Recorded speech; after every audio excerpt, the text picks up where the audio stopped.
Bonsoir à tous, soyez les bienvenus dans Planète Locale, l'émission de BFM Marseille-Provence consacrée à l'actualité écologique dans notre département. Aujourd'hui, notre invitée c'est Marlène Ginouvier. Bonsoir. Bonsoir. Merci d'être sur ce plateau. Vous êtes la fondatrice de la marque éco-responsable de prêt-à-porter pour enfants, la maison Basélie, qui est basée à Aix-en-Provence. Vous allez tout nous dire sur vos modèles, comment vous travaillez dans un instant.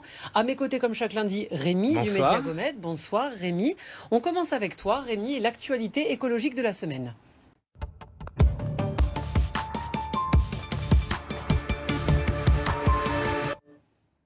Et c'est la deuxième année, une info écologique qui revient. Tout à fait. Comme il l'avait annoncé fin 2022, le Parc national des Calanques reconduit cet été le système de réservation à Sugiton.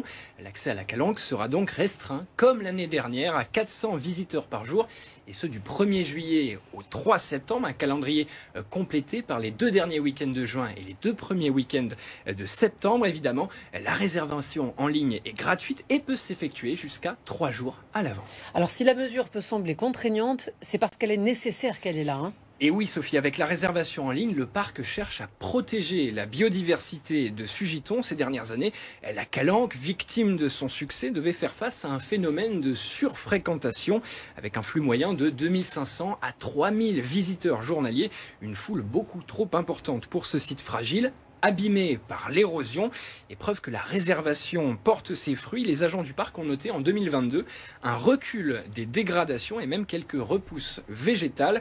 Mais il faudra au minimum encore 5 étés de protection renforcée pour que la nature se régénère complètement à Sugiton. La mesure estivale sera donc reconduite chaque année au moins jusqu'en 2027. Merci beaucoup Rémi, on passe à l'invité de Planète Locale. Marlène Ginouvier, bonsoir. Bonsoir. Vous êtes donc la fondatrice de la maison Basélie, qui est une marque de prêt-à-porter éco-responsable pour enfants. Alors, pendant qu'on discute, on va découvrir et vous montrer quelques modèles qui sont absolument magnifiques. Quand on dit marque éco-responsable, qu'est-ce qui fait dans votre travail que vous êtes éco-responsable? Alors, pour la maison Basélie, concernant l'éco-responsabilité, ce sont toutes les actions qui visent à réduire l'impact environnemental. Et vous, par exemple, quelles sont-elles? Comment vous travaillez? Est-ce que ça concerne les matières que vous utilisez, par exemple? Effectivement, je source tout ce qui est matière première, enfin les tissus, dans des entreprises qui revalorisent des tissus dits dormants. Ce sont des tissus inutilisés. Que vous utilisez? Exactement, pour les mettre dans des processus créatifs. Alors il y a énormément de créateurs à Marseille et dans sa région. On observe souvent la même difficulté pour les créateurs engagés, c'est de trouver des fournisseurs de matières premières et des fabricants locaux qui respectent leurs valeurs comme les vôtres. Comment ça s'est passé pour vous, justement ? Alors, ça a été très délicat dans le sens où il n'est pas aisé de trouver des ateliers de confection. J'ai mis plus d'1 an et demi avant de trouver un atelier de confection. Donc j'ai finalement pu trouver un atelier, mais sur Lyon, pas sur Marseille. Alors au niveau des difficultés, c'est soit les ateliers de confection que je contactais ne me répondaient pas, ou les minimums de quantité étaient insuffisantes. Donc vos pièces sont fabriquées à Lyon, elles sont créées, imaginées à Aix-en-Provence. C'est là que vous êtes basé. Vous avez combien de boutiques? Alors je n'ai pas de boutique, j'ai une boutique en ligne. Et vous êtes basé à Aix-en-Provence? Oui. Voilà, vous envoyez tout d'Aix-en-Provence. Exactement, oui. D'accord. Mais alors qu'est-ce qui manquerait justement aujourd'hui pour raccourcir les circuits et de faire, on va dire, soit de l'Aixois, soit du Marseillais? Je pense pouvoir travailler avec des ateliers qui sont intéressés par le projet, ça ce n'est pas évident. Ça veut dire qu'il manque, enfin la filière n'est pas assez grande, ou alors peut-être qu'il y a trop de retard ici à Marseille? Je pense qu'il n'y a pas assez d'ateliers pour répondre à la demande des créateurs comme moi. Et ça, c'est quelque chose dont vous aviez connaissance avant de vous lancer, ou c'est vraiment sur le tas que vous avez découvert un petit peu ces lacunes dans le secteur? Alors c'est vraiment dans le tas où je me suis aperçue qu'il n'était pas aisé de trouver des ateliers de confection. J'ai fait un programme auprès d'une styliste qui m'a accompagnée pour la création de Basélie. Et c'est grâce à elle que j'ai trouvé l'atelier de confection sur Lyon. Sinon, je pense que si je n'étais pas passée par son programme, je n'aurais pas trouvé d'atelier. On va montrer un ensemble qui est cette fois-ci. Alors, c'est mixte, vous faites à la fois pour les filles et pour les garçons, c'est ça? Exactement. Ça, par exemple, c'est... J'arrive pas à voir, c'est mixte. Hein. Oui, c'est Oui, un ensemble mixte. Quelles sont les matières que vous utilisez principalement? Alors, j'utilise uniquement des matières naturelles. Alors là, vous avez de la gaze de coton. Gaz de coton, Oui. on voit bien. C'est une matière qui est très douce, très agréable, très aérienne pour les enfants. Gaz de coton également pour cette robe. Exactement. On va dire que c'est pour une fille, ça. Oui.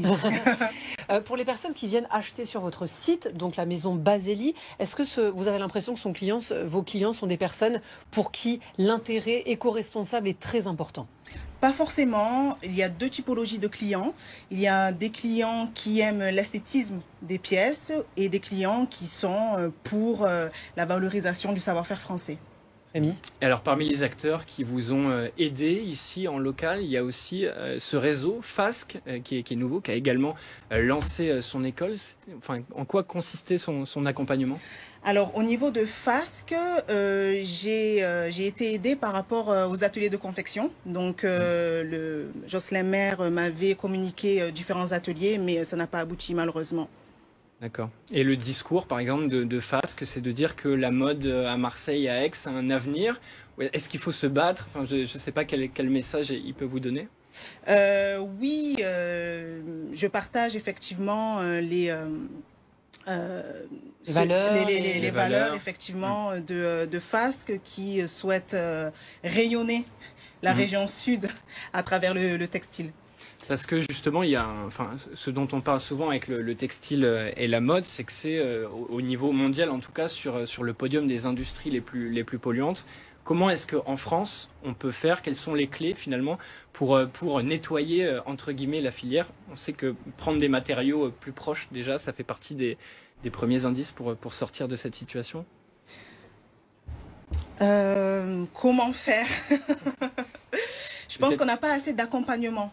Ouais, au niveau des collectivités locales, vous voulez dire? Peut-être des pouvoirs publics, ou même des associations. Je trouve qu'on n'est pas assez accompagné. Unique peut-être.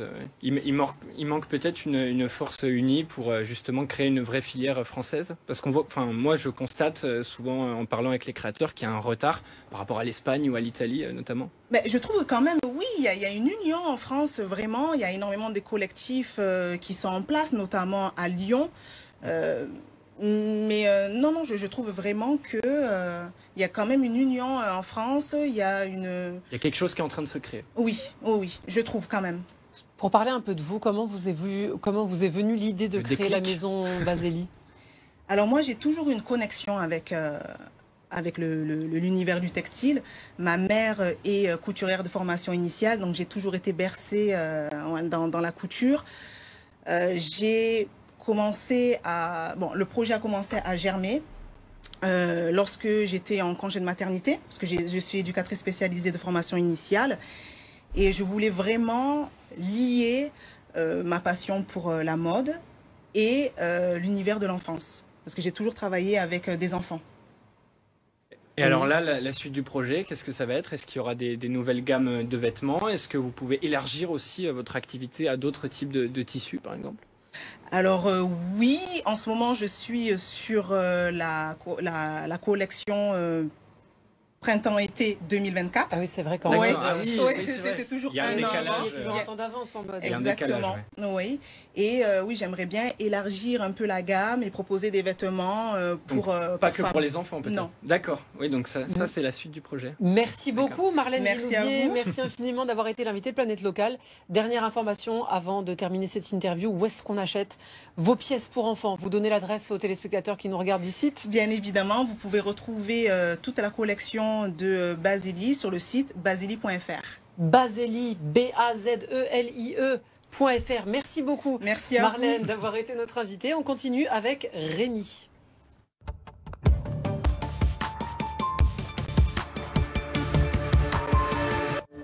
L'objet de la semaine présenté par Rémi comme chaque semaine. Qu'est-ce que c'est? Et oui, Sophie, c'est bientôt l'été, les beaux jours approchent et avec eux, les rayons UV dont il faut se préserver. Alors si on pense toujours à prendre le chapeau pour la tête, la crème solaire pour la peau, on oublie parfois de protéger ses lèvres qui peuvent être asséchées, gercées, voire même endommagées par les ultraviolets.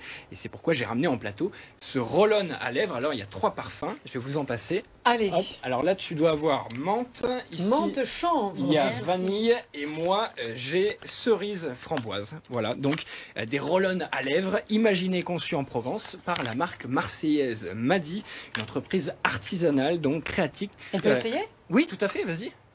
Tu peux essayer. Alors, Allez-y. menthe chanvre. On a le test Ça en sent direct. super bon. On va faire C'est tomber. vrai.